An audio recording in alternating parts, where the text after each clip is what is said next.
Bonjour, je me présente tout d'abord, je suis Bouslem Genbouri, professeur à la faculté pluridisciplinaire de Nador, département de sciences économiques et gestion.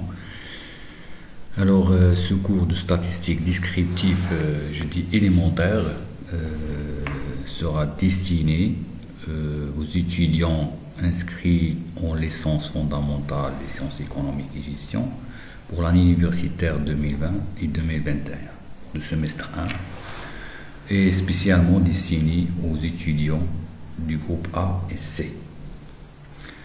Alors j'ai dit que ce cours, ou bien ce module élémentaire, mais constitue une base très importante pour comprendre la statistique dite mathématique ou inférentielle prochainement.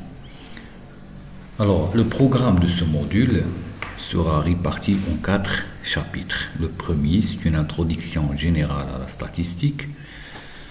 Le deuxième, on va étudier la statistique descriptive univariée, c'est-à-dire où on va étudier une seule variable. Troisième chapitre sera consacré à la statistique descriptive bivariée. Ça veut dire on va traiter 2 variables simultanément. Et on termine par le chapitre 4, où on va traiter les taux et les indices. Alors, on commence ce module par le premier chapitre, qui est un chapitre introductif, où on va parler de quelques notions de base, comme définition, domaine d'application de la statistique, vocabulaire de base et les méthodes statistiques concernées ici. Alors, comme toute science, il y a plusieurs définitions peuvent être opérées. Donc, on peut adopter la définition suivante. On dit que la statistique descriptive, c'est une science qui, par définition, c'est l'ensemble des méthodes ou bien des techniques qui ont pour objectif d'analyser et synthétiser de façon numérique et graphique des ensembles d'observations. Ensemble d'observations, ici on parlera de données statistiques. Alors il faut noter bien qu'il y a une grande différence. Bon, il y a une différence entre la statistique et les statistiques. La statistique fait référence à la science. Quand le mot les statistiques fait référence aux résultats chiffrés. Par exemple, on parle de statistiques du chômage. Alors, comme chaque science elle est basée sur des méthodes, la statistique aussi est basée sur des méthodes qu'on appelle méthodes statistiques. Ces méthodes sont réparties comme suit, ou bien réparties en 3 étapes. La première étape, c'est la collection des données. Ces collections de données, soit de manière exhaustive, soit par sondage. On va voir qu'est-ce que c'est que par sondage quand on parle du recueil des données. Deuxième étape, après la collecte des données, on trie ces données et on les organise de manière synthétique sous forme de tableaux, de diagrammes, etc. Troisième étape, après organiser les données, on analyse ces données en donnant les principales caractéristiques numériques avec des interprétations convenables. Alors je signale ici que le domaine d'application ou bien la statistique s'applique dans plusieurs domaines, à savoir par exemple dans la démographie, sciences économiques et sociales, sociologie, marketing, géophysique, etc.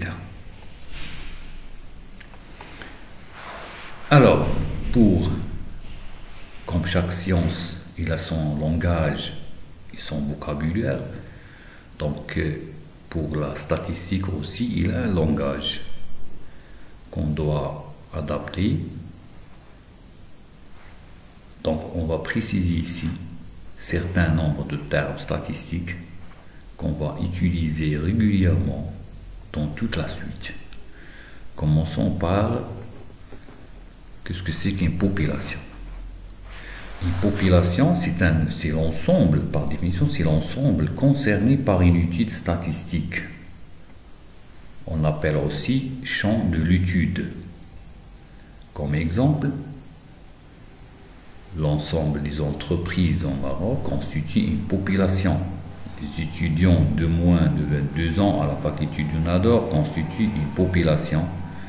L'ensemble des logements de la ville de Nador constitue une population.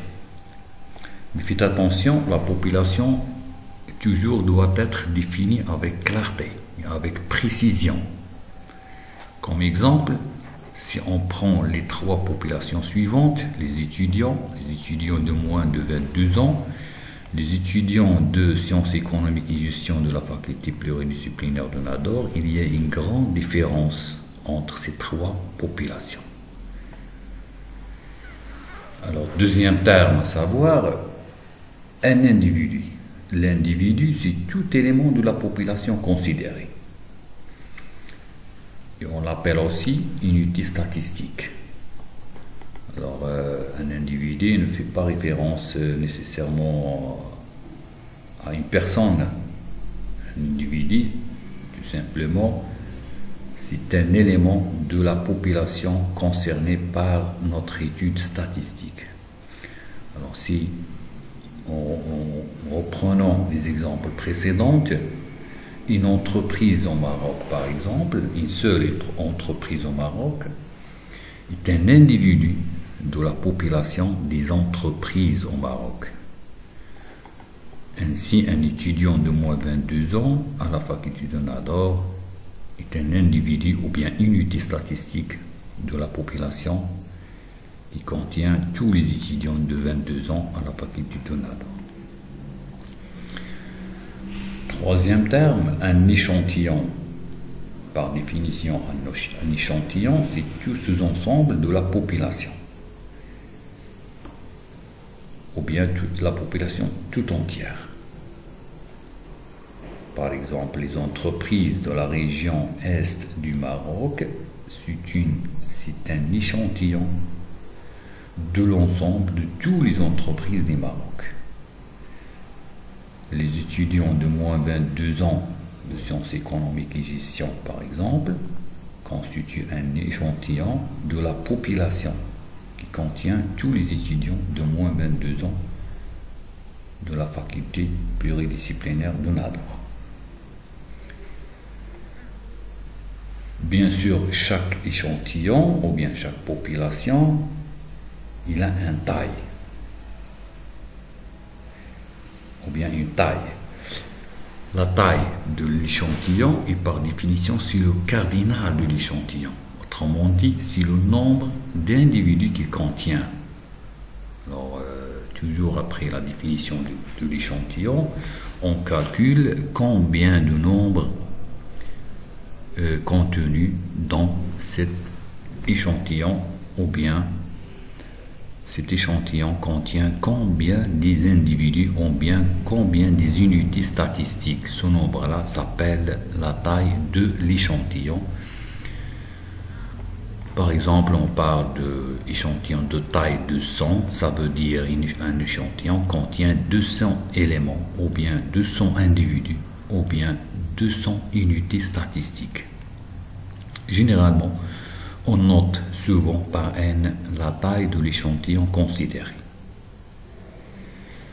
Alors, maintenant, on va reprendre les données statistiques. Alors, la première étape, on a dit que c'est la collecte des données, ou bien le recueil des données statistiques. Ce recueil se fait de plusieurs manières. On parle d'enquête. Alors, l'enquête, par définition, on peut dire que c'est l'opération consistante à observer, ou bien mesurer, ou bien questionner l'ensemble des individus d'un échantillon, ou parfois éventuellement de la population complète, s'il est possible. Un recensement, c'est une enquête, mais dans laquelle l'échantillon observé est en fait la population tout entière. On l'appelle aussi enquête exhaustive, ça veut dire enquête totale. C'est une enquête qui est faite sur la population toute entière. Par exemple, au Maroc, on organise de façon plus ou moins régulière le recensement général de la population. Et si je me rappelle bien, le dernier recensement au Maroc était en 2014. Recensement général de l'habitat du Maroc. Alors, le sondage, c'est une enquête sur laquelle l'échantillon observé est un sous-ensemble strict de la population, et on l'appelle aussi enquête non exhaustive. Alors souvent on utilise le sondage parce que dans la plupart des cas on ne peut pas traiter ou bien consulter la population tout entière pour des raisons logistiques ou bien d'autres raisons. Alors maintenant on va préciser ce que c'est qu'une variable statistique. Alors la variable statistique, c'est très intéressant ici. Par définition, c'est qu'est-ce qu'on peut voir ou bien qu'est-ce qu'on veut observer ou bien mesurer sur les individus d'une population. Quel caractère on peut ou bien on veut observer ou mesurer ou traiter. Ça s'appelle la variable statistique. Par exemple, si on s'intéresse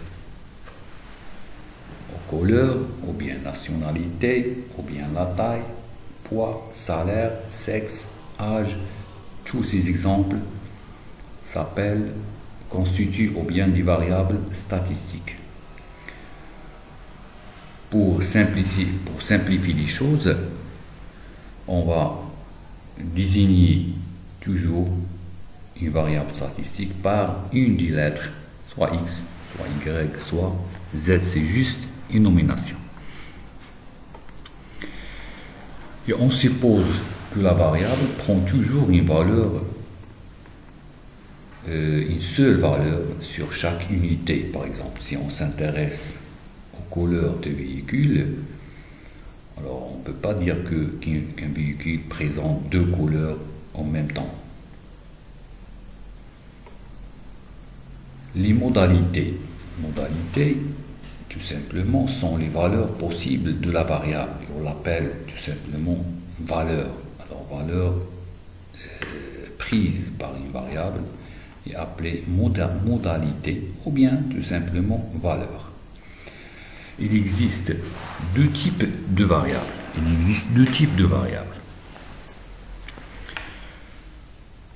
Le premier type, qu'on appelle variable quantitative. Quantitative, ça veut dire sont les variables qui peuvent prendre des valeurs aux modalités numériques. Ou bien ces valeurs peuvent être représentées par un nombre numérique. Par exemple, le salaire, l'âge, nombre d'enfants par ménage, tous ces variables sont des variables quantitatives. Et il existe deux types de variables quantitatives. Variable qu'on appelle discrète. Variable quantitative discrète, c'est une variable quantitative qui ne peut prendre que des valeurs entières, plus rarement décimales. Et le nombre de valeurs d'une telle variable est habituellement assez faible. Ça veut dire qu'il ne peut pas prendre plusieurs valeurs ou bien une infinité de valeurs. Par exemple, si on parle de la variable nombre d'enfants par ménage, alors le nombre d'enfants par ménage, donc les valeurs prises par cette variable, on peut les compter de 0, 1, 2, 3, 4, 5 et ainsi de suite. Il ne peut pas dépasser un nombre très grand. Par exemple, le nombre d'années d'études après le bac, c'est une variable quantitative discrète parce que cette variable ne peut prendre que des valeurs entières, 1, 2, 3, 4, 5, et ne peut pas dépasser un nombre très grand. Deuxième type de variable quantitative, c'est la variable continue. Alors par définition, c'est une variable dont les modalités associées ne sont pas des valeurs précises, mais présentées sous forme d'intervalles finis ou bien infinis dans l'ensemble des nombres réels. Et on appelle ces modalités des classes, ou bien ces valeurs seront appelées des classes, ou bien des intervalles. Par exemple, le salaire, l'âge, alors parfois, pour des raisons sociales, on ne peut pas questionner quelqu'un de son âge exactement ou avec précision, mais on peut lui demander de ne préciser son âge entre 20 ans et 22 ans, ou bien entre 19 ans, 20 ans, et ainsi de suite. C'est pour cela, cette variable utilisée parfois suite à des raisons fortes. Alors, deuxième type de variable à étudier, c'est la variable qualitative. Une variable qualitative est une variable dont les modalités ne sont pas numériques, ou bien qu'on ne peut pas les mesurer, ou bien ne se présentent pas sous forme de nombres. Par exemple, le sexe, la couleur, la nationalité, socio-professionnelle, tous ces exemples sont des variables qualitatives. Il existe aussi deux types de variables qualitatives. Le premier, on l'appelle variable qualitative nominale. Nominale, ça veut dire que les modalités ne peuvent pas être ordonnées. Ordonnées ou bien ne peuvent pas être comparées. Par exemple, le sexe, secteur d'activité, état civil sont des variables qualitatives nominales parce qu'on ne peut pas ordonner les modalités de ces variables. Par exemple, lorsqu'on parle du sexe, on ne peut pas ordonner entre mâle et féminin. Deuxième type de variable qualitative, c'est la variable qualitative ordinale. Ordinale, comme indique le nom, ça veut dire qu'on peut ordonner les modalités de cette variable. Comme exemple, mention au bac ou bien d'un vêtement. Lorsqu'on parle de la mention du bac, on peut dire que la mention bien est satisfaisante ou bien mieux que la mention assez bien. Donc on peut ordonner entre ces valeurs ou bien ces modalités de cette variable. Lorsqu'on parle par exemple de l'exemple de la variable taille d'un vêtement, on peut dire que XXL est plus large par exemple que XL. Donc on peut ordonner entre les modalités de cette variable. Alors maintenant, on parle de données et séries statistiques. Alors, par définition, données, on appelle données statistiques. Alors, ce terme désigne l'ensemble des individus observés. Donc, voilà, nous avons un échantillon ou bien une population qui contient des individus ou bien des unités statistiques, d'accord, et on désigne la variable à observer ou bien à étudier. Alors les données statistiques sont l'ensemble des individus observés, l'ensemble des variables considérées sur cette population, il y a bien sûr ces individus et les valeurs prises par ces variables sur ces individus. Alors ces données, généralement, on les présente sous forme de tableau, où les individus en ligne et les variables en colonne. Et devant chaque individu, on quantifie les valeurs prises par les variables mesurées sur cet individu ou bien sur cette unité statistique. Alors, on appelle série statistique. C'est la suite des valeurs prises par une variable. C'est la suite prise par une variable sur les unités d'observation.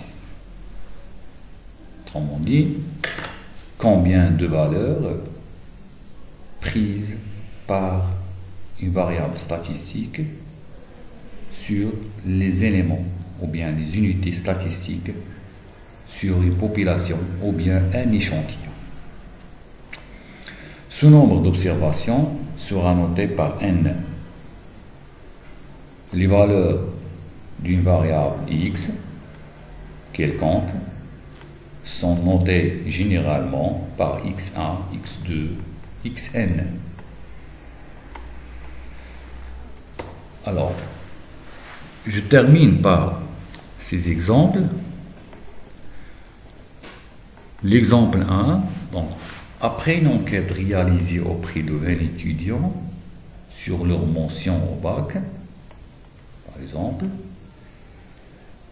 on a obtenu les résultats suivants. Donc, après une enquête déjà réalisée auprès de 20 étudiants, donc 20 étudiants constituent l'ensemble de notre étude. Sur leur mention, on regarde quelles sont les mentions obtenues par ces 20 étudiants au bac. Donc, on a obtenu par exemple les résultats suivants. Alors, vous regardez ici. Voilà les résultats qu'on a obtenus avec les notations suivantes. P désigne passable, A, B désigne assez bien, bien, très bien, excellent. Alors, comme remarque, on peut coder les modalités suivantes par des nombres. Par exemple, P, on peut représenter par 0, AB par 1 et B par 2, très bien par 3, excellent par 4, par exemple. Mais ça veut dire pas que ces modalités sont des nombres numériques. Alors ici, la population étudiée, par exemple, c'est les 20 étudiants concernés par notre étude. L'individu ici, c'est un étudiant parmi ces 20.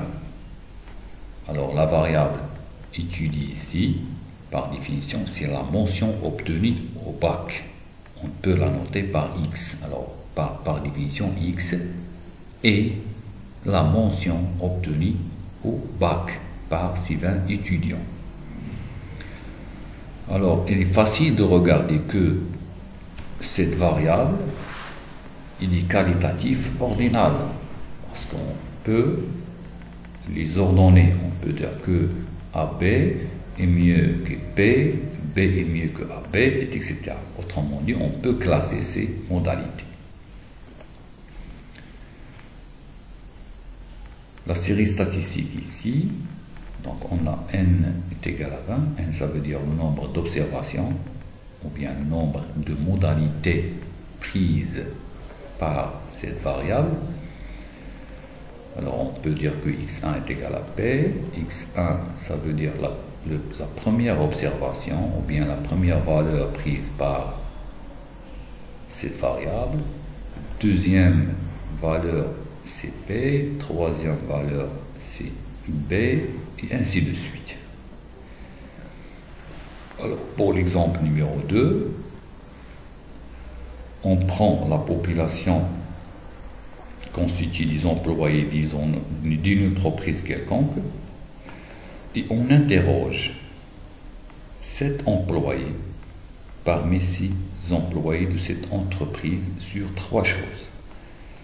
Alors, sur leur sexe, leur âge et leur revenu mensuel net. Et on codifie les résultats obtenus dans le tableau suivant. Alors, vous regardez ici dans la première colonne les individus interrogés, ou bien les unités statistiques ici. Dans la deuxième colonne, on codifie le sexe et les valeurs prises par cette variable. Troisième colonne, on note ici l'âge de ces employés.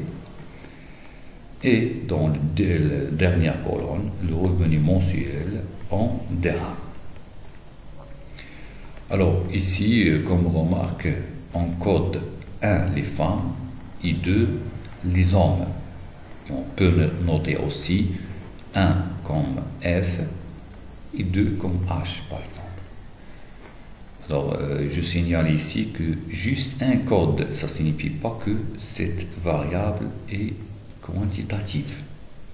Alors il est clair que le sexe est une variable qualitative, mais on peut donner 2 codes. Alors par exemple le sexe ici c'est une variable qui prend 2 modalités seulement, soit femme soit homme. Alors on met juste un code. Alors la population étudiée ici c'est les employés de l'entreprise, mais on a questionné seulement 7 donc. Notre étude est faite sur un échantillon de 7 employés. Alors l'individu ici, ou bien l'unité statistique, c'est un employé. Les variables regardées ou bien traitées ici, on a 3 variables. La première qu'on note par X, c'est le sexe. La deuxième qu'on note par Y, c'est l'âge. Et la troisième, c'est qu'on note par Z, c'est le revenu mensuel net. Alors le type de ces 3 variables, il est facile de regarder que X est une variable qualitative nominale, Y quantitative discrète, et Z quantitative discrète aussi. Alors juste on remarque ici, pour ce type de variables, parfois, par exemple, la variable le sexe ou bien l'âge ou bien le salaire peut être quantitatif discrète et peut être parfois quantitatif continu, suivant la situation ou bien le cas qu'on étudie. Alors la série statistique ici, donc pour 1, voilà les modalités présentées pour chaque individu. Le premier individu est 1, ça veut dire femme, deuxième femme, troisième homme, quatrième homme, et ainsi de suite. La variable Y, voilà la série de la variable Y. On a 7 valeurs classées successivement. Et pour la variable Z, voilà la série statistique pour cette variable. Alors, je termine par une remarque très importante. Pour les variables, parfois, une variable quantitative peut être quantitative discrète, peut être transformée en variable qualitative et réciproquement. Par exemple, on peut transformer les mentions obtenues au bac, qui est une variable qualitative, en une variable quantitative, en disant que la mention bien signifie que l'étudiant a obtenu 14, ou bien il a obtenu une note entre 14, qui est supérieure ou égale à 14, et inférieure strictement à 16. Alors, vous regardez ici qu'une variable qualitative peut être transformée en variable quantitative continue. Ça veut dire qu'on peut représenter une mention obtenue au bac par une classe ou par un intervalle, et réciproquement. Alors, je termine ici. Dans la prochaine séance, on va parler de la statistique descriptive univariée, où on va traiter une seule variable. Juste ce module, ou bien cette séance, est introductive.